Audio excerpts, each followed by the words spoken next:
The story starts with a mechanic named Johnny who spends his days working at a small auto shop. Then, one day, his girlfriend Beth comes to see him with the news he had been afraid of for a long time. She tells him she wants to break up. She says she needs someone who can promise to stay with her forever. But Johnny always avoids talks like that. The truth is, Johnny is deeply scared of marriage. He grew up without his father and always believed that his dad had willingly left him and his mother behind. That fear stayed with him for years and stopped him from building a family of his own.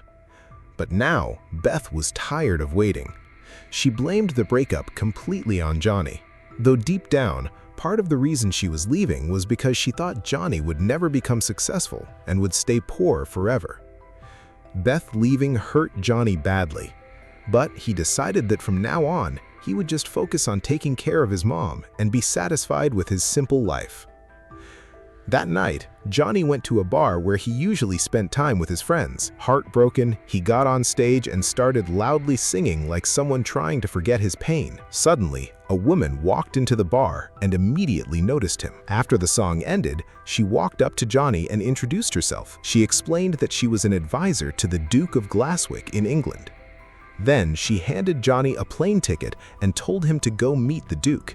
She also showed him an old birth certificate proving that Johnny was actually the Duke's real son. Johnny was completely stunned. He pushed the papers back toward her and said he had no interest in meeting the man who walked away from his family 30 years ago. And from there, his real journey begins. The next morning, Johnny went straight to his mother and demanded the truth. Once she realized he already knew too much to hide it anymore, she finally shared the full story. She told Johnny about his father. Years ago, when she and the Duke of Glasswick, William, met and fell in love, but William's powerful family refused to accept their relationship.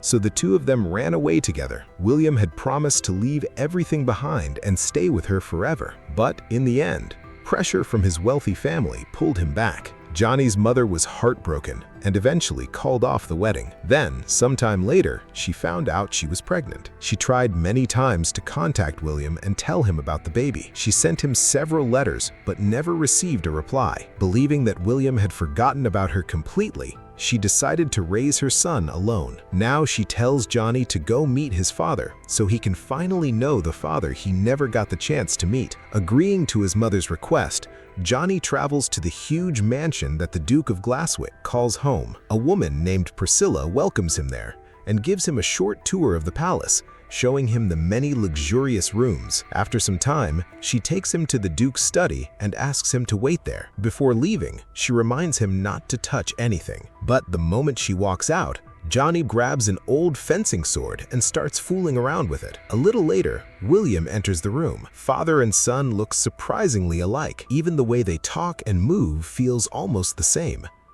When Johnny realizes that the man standing in front of him is the father he never met, the mood instantly becomes serious. At the same time, William assumes Johnny has only come there asking for money. He has no idea that Priscilla was actually the one who invited him. Hearing that accusation hurts Johnny deeply. Johnny tells William that he only came to meet the father who disappeared from his life years ago. But after finally meeting his son after so many years, William's cold behavior leaves Johnny disappointed and angry. Before leaving, William asked Johnny about Dottie. Johnny told him, "Mom wanted to become a singer. Maybe she told you that before, but it never happened because she had to raise me too. She couldn't sit around waiting for some big opportunity, so she ended up doing small jobs just to survive." At this point, Johnny was already pretty upset with his father, so he decided to leave the palace. But Priscilla tried to stop him. She reminded him, "You're the son of a royal family. You're your father's only heir. One day you're supposed to become the Duke of Glasswick." But Johnny replied angrily, "There's no way I want to stay around this guy." Priscilla then asked, "Fine, but where are you even going?" Annoyed, Johnny said, "I'll stay at some hotel or something. What's the big deal?" As he walked out, Johnny noticed an old car sitting in the garage. He instantly liked it, but the whole thing was covered in dust. So he quickly wrote a small message on the window asking someone to clean it. After that, he headed to a nearby bar where he repaired an old music box for the owner. He hadn't even been away for long when Priscilla showed up there too. She told him that William wanted him to stay at the palace for an entire week. But Johnny refused right away and said he wasn't coming back. So Priscilla offered him a deal. She said, "Let's play one game of darts. If I win, you come back to the palace and stay there. But if you win, you can go back to America, and I'll also grant you one wish." Johnny agreed because he thought beating her would be easy, but her aim was incredible, and she won the game without much effort. Later, Johnny found out she was actually a professional darts player. Either way, he had lost, so he agreed to return to the palace. After showing him his room, Priscilla relaxed in the sitting area and started scrolling through Johnny's social media posts. Just then, a maid named Annie walked in and caught her smiling while looking at photos of Johnny and his mother. Annie immediately joked, "So, you like the guy or what?" Priscilla quickly got embarrassed and replied, No, it's nothing like that." The next morning, when Priscilla went to Johnny's room, she found him fixing an old phonograph that hadn't worked in years. A little later, she took him out on bicycles so he could properly see the Duke's estate. She explained that the Duke of Glasswick owned around 42,000 acres of land, most of it farmland. The property also had a private church and a special burial area for members of the royal family. She then told Johnny that William's father had spent almost all of the family's remaining fortune and had also left behind huge debts. After that, Priscilla took Johnny to a farm where an elderly man named Finch welcomed them. Johnny quickly noticed a broken grinding machine that had been sitting there useless for almost 10 years. When he asked about the piles of sugar beets nearby, Finch explained that farming beets wasn't very profitable anymore. Finch also told him, "Your father William is actually a good man.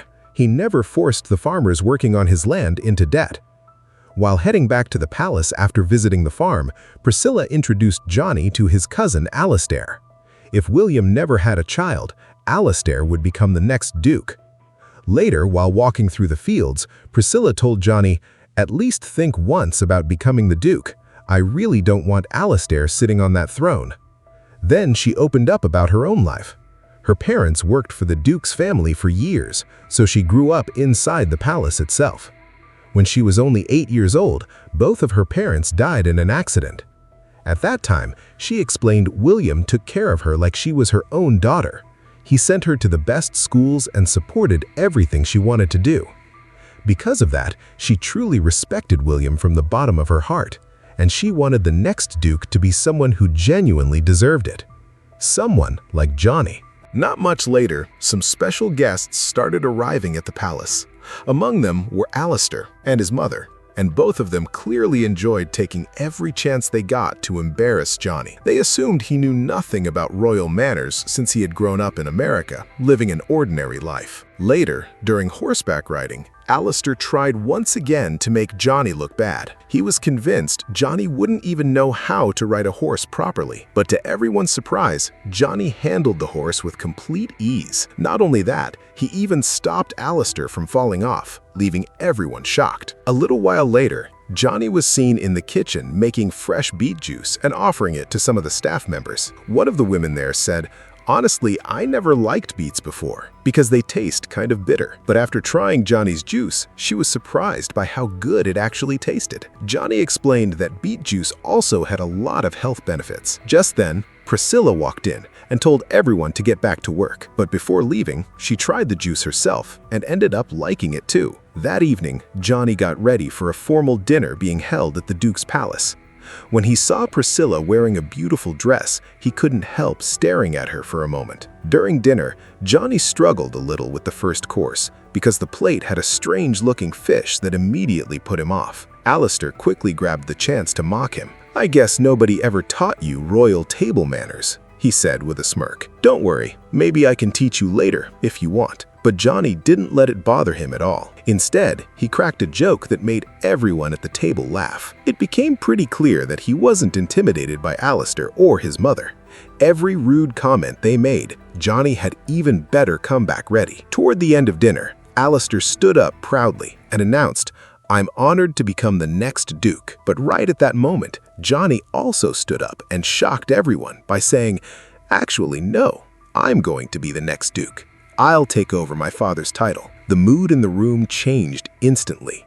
Priscilla looked thrilled, and even William seemed genuinely happy because he had always hoped his son would someday take his place. Then, William publicly admitted that Johnny was his real son, and if he wants to become Duke, then it's his right. The second they heard this, Alistair and his mother became furious. Later, they privately confronted William about it, but William stood firm and said, "Johnny is my real son, and if he wants to become Duke, then it's his right." Meanwhile, Johnny went out to a bar with his friends to celebrate the big news in style. That night, Johnny couldn't sleep, so he went down to the garage and started working on the old car again. After a while, William joined him there and asked, "Why do you even want to become Duke?" William also admitted that when he first became Duke himself, he had no idea what he was doing either. As they continued fixing the car together, the conversation slowly became more personal, and for the first time, the two of them started understanding each other a little better. The next day, Priscilla began teaching Johnny how to dance. They were preparing for an upcoming royal event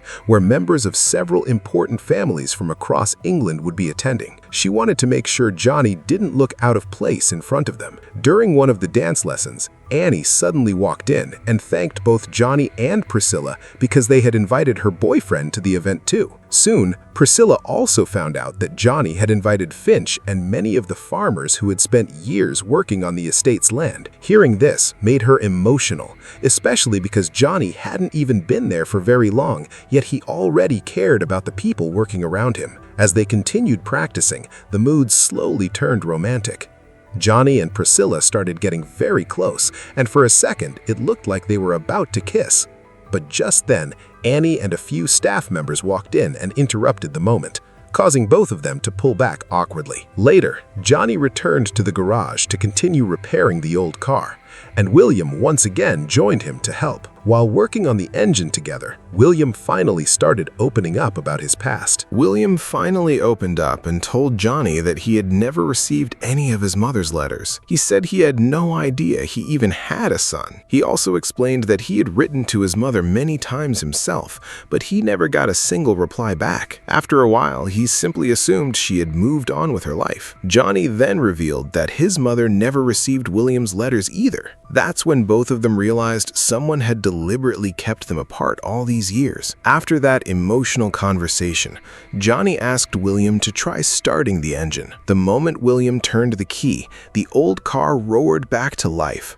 Both of them instantly lit up with excitement and started laughing like little kids. Meanwhile, on the other side of the palace, Alistair secretly sneaked into William's study room. There, he managed to find Johnny's birth certificate. The second he looked at it, a smile spread across his face, as if a new plan had just formed in his mind. The next day, Johnny took William out for a drive in that same restored car. After being cleaned and polished, the car looked almost brand new again. Nearby, Dennis and the butler quietly watched them from a distance, happy to see the father and son finally growing close. Later, they visited the farm, where Johnny had repaired the grinding machine that had been broken for years. Now Finch and the other farmers were using it to make fresh juice, and they were actually earning good money from selling it. William was genuinely pleased seeing all of this, and he immediately invited everyone to join a celebration. But when they returned to the palace, Alistair and his mother were already waiting for them. That's when they dropped a shocking truth. They revealed that Johnny was born after William and Dottie's relationship had already ended.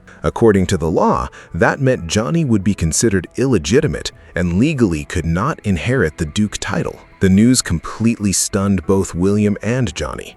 Neither of them had anything to say. Johnny was heartbroken, but deep down he was still grateful that he at least got the chance to finally know his father. Now feeling like there was no reason for him to stay there anymore, Johnny decided to leave, even though Priscilla kept asking him to stay. Johnny replied that he never truly belonged in that world anyway, and then he walked away. After leaving, Johnny headed straight to the bar, where everyone had already heard the news. The mood there was low, and his friends decided they wouldn't attend the royal celebration without him. Back at the palace, Priscilla and the staff felt the same way. In support of Johnny, they also decided not to attend the event. Meanwhile, in her office, Priscilla looked over Johnny's birth certificate once again. Suddenly, she noticed one important detail. The second she realized what it meant, she rushed out to find Johnny and stopped him before he could leave completely. She asked him to come to the dance event, saying, "At least do it for me." Before the event officially began,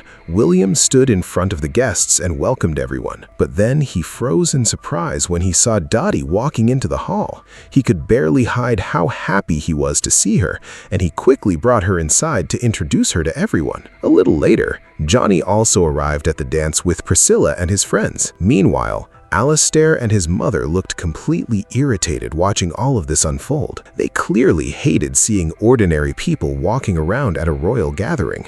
In their minds, people like them simply didn't belong there at all. In the middle of the crowd, Johnny suddenly spotted his mother. He was completely surprised because he had no idea she was coming there. A moment later, Dottie hugged him and explained that William had already sent her a plane ticket and personally invited her to attend the event. Soon after that, William stepped forward in front of all the guests and finally opened up about the feelings he had been carrying for years. He admitted that in just 1 week, his entire life had changed.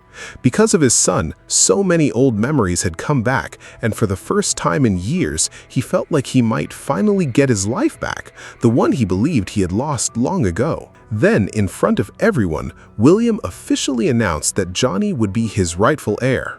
The moment he said that, Alistair immediately jumped in and started protesting, arguing loudly that Johnny was illegitimate and legally could never become the Duke. But before things could go further, Priscilla stepped in and revealed the truth.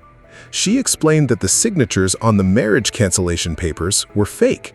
According to her, it could easily be proven by comparing them to William's real handwriting. William writes with his left hand, and his signature style is so unique that copying it correctly would be nearly impossible. Hearing this, Alistair instantly got nervous and started mumbling random excuses, saying things like, "So what? The papers were still signed." But William immediately shut him down with a firm voice and ordered him to leave at once. A few moments later, Johnny walked up to his father and hugged him tightly. After that, Johnny also shared his plans for the future. He announced that he wanted to start a juice company together with the farmers whose families had been working on the land for generations. Near the end of the story, Johnny invited the staff members and workers onto the dance floor. Slowly, the other guests joined in too, and soon the entire hall was filled with music, dancing, and celebration. Later that night, after the dance ended, Priscilla took Johnny out into the garden. There, Johnny finally opened up about his feelings and confessed that he loved her. Priscilla smiled, said yes, and kissed him. So, in the end, our hero not only became the Duke, but also found the girl he loved. Now what's left? Just you and me. See you in the next video.